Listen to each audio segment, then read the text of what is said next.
안녕하세요. 미석의 최준영 목사입니다. 2023년 3월 28일 오늘 나에게 주시는 생명수 샘물 한 모금 시작하도록 하겠습니다. 열왕기하 4장을 보실 텐데요. 8절에 보시면 엘리사가 수넴에 이르렀다 이렇게 전하는데요. 지도를 보시면은 엘리사 선지자는 주로 북이스라엘에서 사역을 하였는데 수넴은 이렇게 갈멜산에서 멀지 않은 곳에 또 갈릴리 바다 밑쪽에 위치한 성읍이었습니다. 그런데 이제 한 귀한 여인으로 이제 표현이 되는데 어떤 부유한 집의 어떤 여인이 음식을 대접을 하였는데 지나갈 때마다 대접을 하였습니다. 그래서 뭐 더 나아가 남편한테 이야기를 하여서 작은 방을 만들어서 뭐 침상, 책상, 의자, 촛대를 두고 또 잘 섬길 수 있도록까지도 하였습니다. 그래서 이렇게 하나님의 사람을 잘 섬기니까 엘리사 선지자가 무엇을 이렇게 해주면은 보답을 해주면 좋을까 이제 뭐 사환을 통해서 게하시를 통해서 이제 알아보다가 14절에 보면은 아들이 없고 남편이 이제 늙었다는 사실을 이제 알게 되었습니다. 그래서 16절에 보면은 한 해가 지나되면 이맘때쯤 너가 아들을 안으리라 뭐 이렇게까지 예언을 합니다. 그래서 이 아이 정말로 한 해가 지나서 엘리사가 여인에게 말한 대로 아들을 낳았다 이렇게 전하고 있고요.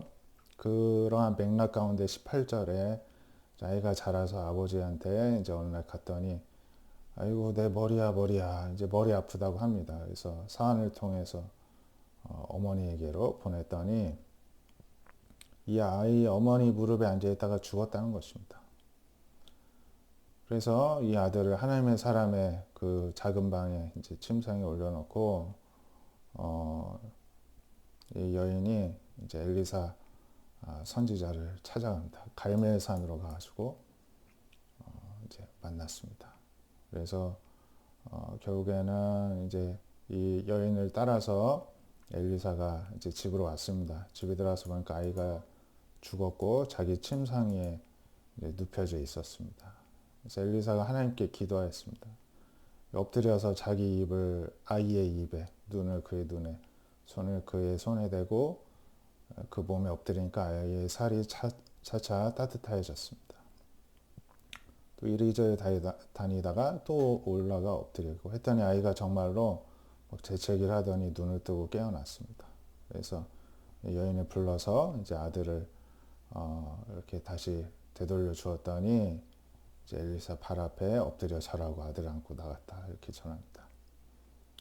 이제 어제 보았던 그 엘리야 선지자도 사르밧 과부를 어제 열왕기상 17장에서 이렇게 소생케 하는 장면을 우리가 보았었는데요. 엘리사 선지자도 수넴 여인의 아들을 이렇게 죽었다는 아들을 소생시키는 것을 보게 됩니다. 뭐 오늘날에 이런 일이 일어나기는 어렵겠으나 이렇게 하나님께서 이 어두운 이 시대에 하나님께서 생명의 주관자 되심을 보여준 사건이었습니다. 에베소서 2장 1절부터 보면은 그는 예수님은 허물과 죄로 죽었던 너희를 살리셨도다. 오늘날에 뭐 사람이 사람을 살리지는 그렇게 완전 죽은 사람을 살리지는 못할지라도 예수님이 허물과 죄로 죽었던 우리를 살리고 계십니다.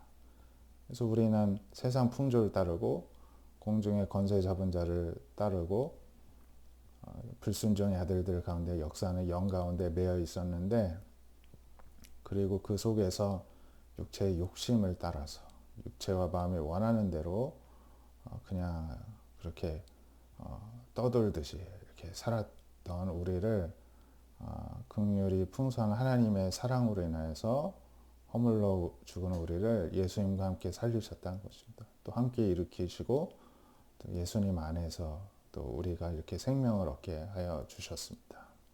근데 이게 은혜로 말미암아 믿음을 갖게 되고 그로 인하여서 구원을 받았는데 이게 우리의 공로가 아니라 하나님의 선물이라고 말씀을 하고 있습니다.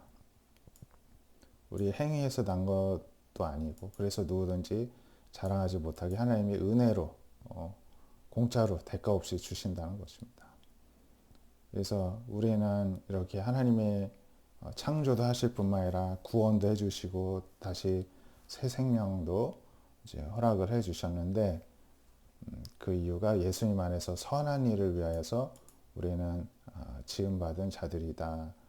그래서 하나님께서 예비하신 대로 우리로 이렇게 하나님 예수님을 통해서 주신 구원을 입어 은혜를 받은 가운데에서 선한 일을 행하도록 우리를 예정하신 대로 구원해 주셨다. 이렇게 전하고 있습니다. 오늘날에도 예수님이 계속 우리를 이렇게 살려주시고 죽었던 우리를 다시금 회복시켜 주시고 생명을 주십니다. 그런 주님이 오늘도 우리와 함께 계시는데요. 우리가 오늘도 혹시라도 어려운 일, 힘든 일, 상한 마음이 있을 때 그게 영적으로는 심정적으로는 죽은 상태이죠. 그 가운데에서 우리를 살려주실 수 있는 분은 예수님이십니다. 그분께 나아가서 오늘도 또 생명을 얻고 다시금 또 우리 안에서 작은 부활을 경험하는 저 여러분들 되시기를 축복합니다. 기도하겠습니다. 하나님 감사합니다. 생명의 근원 되신 하나님께서 구약시대에도 선지자들을 통하여서 죽었던 영혼들을 살려주시고 또 신약시대에도 바울을 비롯하여서 많은 하나님의 사람을 통하여서 생명을 살려주시되 오늘날에도 예수님께서 우리의 생명을 계속해서 살려주고 계십니다. 허물과 죄로 죽을 수밖에 없는 우리들, 악한 영에 사로잡혀서 늘 죄악 가운데 매일 수밖에 없는 우리에게 정말 새 생명을 주시고자 우리를 사랑하셔서 예수님 안에서 다시금 살아나게 하여 주셨는데 그러한 은혜를 입은 자로서 오늘도 예수님 안에서 생명을 누리고 살아갈 수 있는 은혜 가운데 머물 수 있도록 우리를 친히 이끌어 주시옵소서. 우리 가운데 고민하는 것들, 걱정하는 것들, 근심하는 것들 모두 예수님께 내어놓게 하여 주시옵시고 예수님 안에서 새로운 생명 가운데에서 모든 것이 묶였던 것이 풀어지게 되고 닫혔던 문이 열리게 하여 주시고 얽매였던 마음들이 온전히 자유를 누려서 하나님을 더욱더 기뻐하며 찬양하는 오늘 하루 우리들의 삶이 될 수 있도록 은혜를 베풀어 주시옵소서. 살아계신 예수님의 이름으로 감사하며 기도드립니다. 아멘. 오늘도 주님 안에서 생명을 얻는 하루 되시기를 바랍니다. 감사합니다.